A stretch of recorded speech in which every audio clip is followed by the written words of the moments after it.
At narinig nyo na ba? Yung sinabi at pangaral ni Senator Mig Zubiri? Kulang na lang bigyan tayo ng lecture tungkol sa delikadesa at pagiging professional. Nakakahiya daw. Nakakahiya raw ang ginawa ng majority senators dahil hindi umattend sa plenary session. Pero teka lang, Senator Mix, seryoso ka ba? Dahil kung usapang nakakahiya lang naman ang gusto mo, mukhang marami kaming pwedeng ipaalala sa iyo. Alam mo Mix, wala nang mas nakakahiya pa sa patuloy na pananahimik mo sa makasaysayang pagnanakaw na nangyayari ngayon sa ating bansa.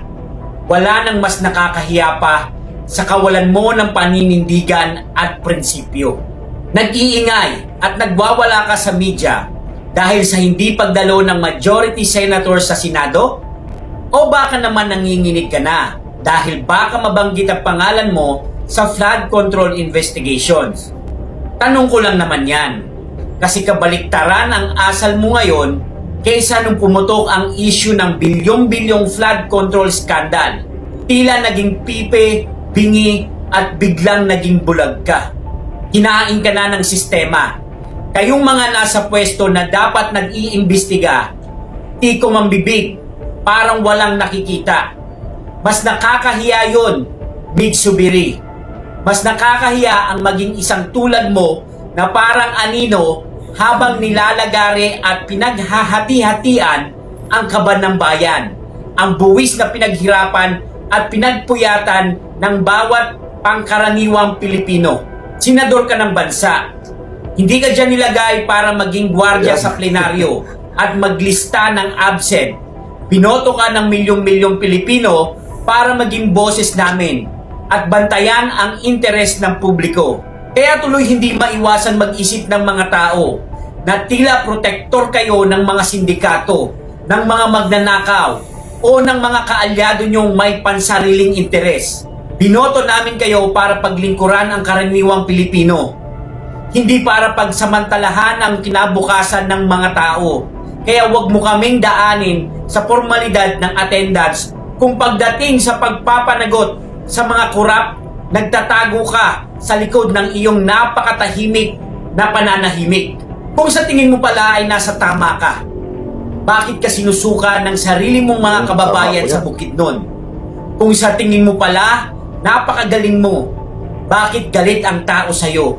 At higit sa lahat, kung talagang malinis ang konsensya mo at proud ka sa mga ginagawa mo, bakit naka-off ang comment section mo sa social media?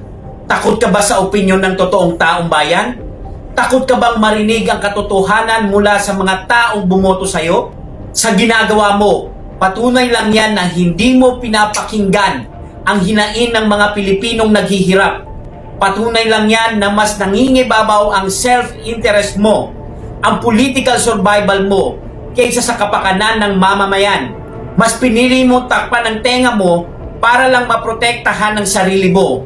Huwag nyo kaming lukuhin sa mga drama nyo, sa mga pagkukunwari nyo, sa mga pag-check nyo ng attendance sa mga kasama nyo, samantalang hinahayaan nyo namang malunod ang bansa sa korupsyon. Ang tunay na nakakahiya ay hindi ang bakanting upuan sa plenary session, kundi ang bakanting prinsipyo at paninindigan nyo. Yun, grabe, sapol na sapol itong si Mig Zubiri. Grabe, napakagandang mensahe po ni Kabayan para po kay Mig Zubiri, ano? Grabe talaga, nakakapanindig balahibo po ang napakaganda pong mensahe ni Kabayan para kay Mig Zubiri. Talagang sapol na sapol itong isang senador na walang paninindigan. Biro ninyo, no, mga kababayan, no, kung bakit po siya ay nandyan po sa grupo po ni Bendalo dahil sa napakasimple pong dahilan na kung sumahin po wala talagang kwenta yung kanyang dahilan kung bakit ay pumabor po siya at doon po siya pumanig, no, sa grupo po ni Bendalo, no, na pinangunahan nga ni Bulaga Tito Soto, no? Dahil lamang nung panahon na siya ang Senate President ay hindi raw siya sinusuportahan ng iba niyang mga kasamahang senador na nandyan ngayon sa majority o sa grupo ni Senador Alan Peter Cayetano. Napakababaw po mga kababayan na dahilan. Bilang isang senador, niluklukan ng taong bayan dyan para po ay silbihan mo ang bayan. Sinasahuran ka nga at para gawin mo ang nararapat na gawin bilang isang mambabatas. Pero ang nangyayari po, dahil lamang sa napakasimpleng dahilan, nagtatampo, iwan ko kung ito ay totoong lalaki ba, itong si Zubiri, o baka ay mayroon ding ibang nanalaitay na dugo sa katawan nito. Grabe mga kababayan, ano. Kaya tama po dito si kabayan sa sinabi po niya na baka may kinakatakutan itong si Meg Zubiri na baka nga ay masangkot din yung pangalan niya doon sa flood control. Yun kasi ang kinakatakutan nitong mga tao na nandyan po sa grupo ni Bendalo, mga kababayan. Ayaw po nila na pag-usapan pa itong flood control na grabe ang nangyayaring nakawan sa ating bansa. Ngayon lamang ito nangyayari sa administrasyong ito. Lahat po ng mga nagdaang administrasyon, hindi natin sinasabi na wala pong nangyayaring mga korupsyon, pero ito po iba. Tinalo pa nga niya, o tinalo pa yung pong administrasyon po nung ama ni PBBM na si Ferdinand Sr., mga kababayan, sa nakawan. Grabe. At lahat po ng mga ahinsya ng gobyerno kinukontrola po na itong administrasyon. Kaya itong si Zubiri, dahil sa mayroong sigurong baho na kung sakali ay doon siya sa tama, baka naman matulad siya kay Jinggoy na bigla na lang pinakulong. Pero mabuti pa si Senador Jinggoy, dahil kahit ganun pa ang nangyari sa kanya, pinaglaban pa rin po niya ang bayan.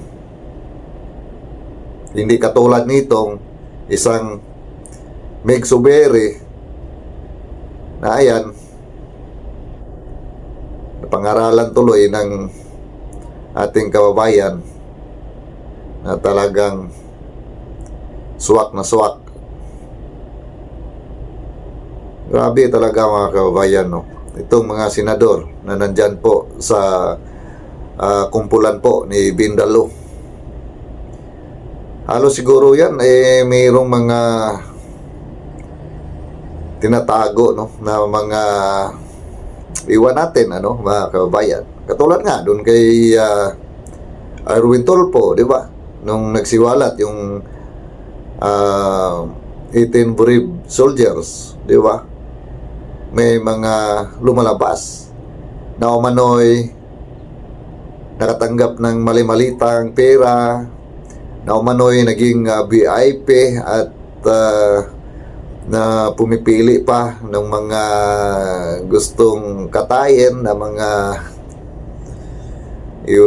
yun na nga mga kababayan, no? Ang kanilang mga kinakatakutan, dahil pagka itong investigasyon sa flood control, talagang marami talaga ang sangkot dito. Palagay ko mga kabayan ay hindi lamang itong mga napangalanan na ng 18 brave soldiers ang mga sangkot. Mayroon at mayroon pa yan mga kababayan. Dahil yung pera na yon ang ginagamit ng administrasyon para makuha po niya ang lahat ng ahensya po ng gobyerno at pumanig po sa kanya na kahit ano pa ang mga sasabihin ng mga tao ay bali walang kwenta po yan dahil hawak na po nila ang lahat po ng ahensya. Yun po ang napakasaklap dyan mga kababayan, ano. Kaya para dito kay Mig Zubiri dahil sa yun lang naman pala ang kanyang ambisyon, no, bilang tumakbo bilang senador dahil lamang dan pala sa sa pagka Senate President. So sa ngayon ay hindi na po siya naging Senate President. Siguro maganda tumakbo lang po siya ng doon sa purok president. Meron din naman president 'yun, di ba? Yun lang naman ang kanyang ambisyon na mayroong president po na sa pangalan niya, no? Dahil pagka tumakbo po siya ng president ng ating bansa, malabo pong manalo dahil nga ay sa nangyayari ngayon. Pero salamat din tayo kay Mig Zubiri, mga kababayan, dahil sa hindi pa umaabot o hindi pa dumating yung halalan, papunta pa lang tayo, nilabas na po niya yung pong totoo po niyang pagkatao. So maganda po yan dahil alam na po ng mamamayan na pag itong tao na ito wala talaga tayong maasahan, lalong lalo na po sa mga ganito po na nangyayari sa ating pong bansa. O di ba? So sana po mga kababayan na lumantad na, ilantad na nila yung ganilang mga sarili para malaman na natin at hindi na tayo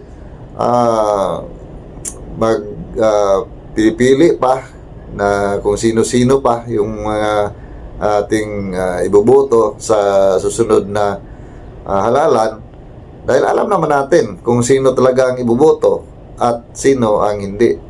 Katulad nito,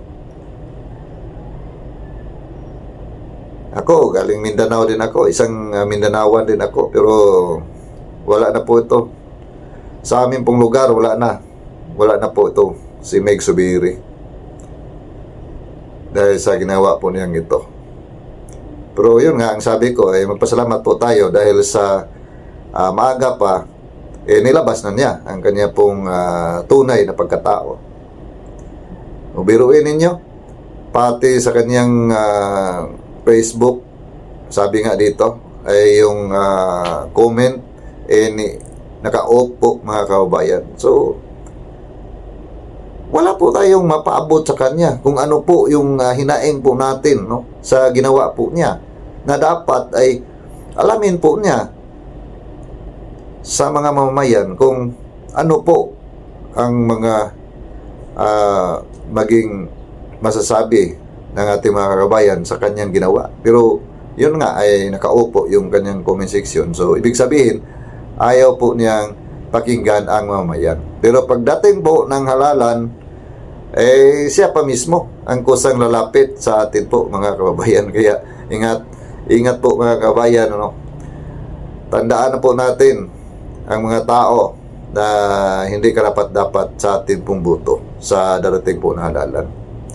So yun lamang po mga kabayan at ako po ay magpapasalamat po dito sa ating pong kabayan na talagang ang ganda po ng kanya pong mga naratibo patungkol nga o yung mensahe po niya kay Mig Zubiri. Napakaganda po mga kabayan na talagang pumasok po sa ating pong isipan at sa ating puso kung ano na ba talaga ang nangyayari dyan sa Senado.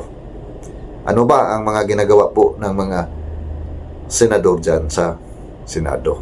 So ayan po mga kabayan, maraming salamat at see you po sa next video ko.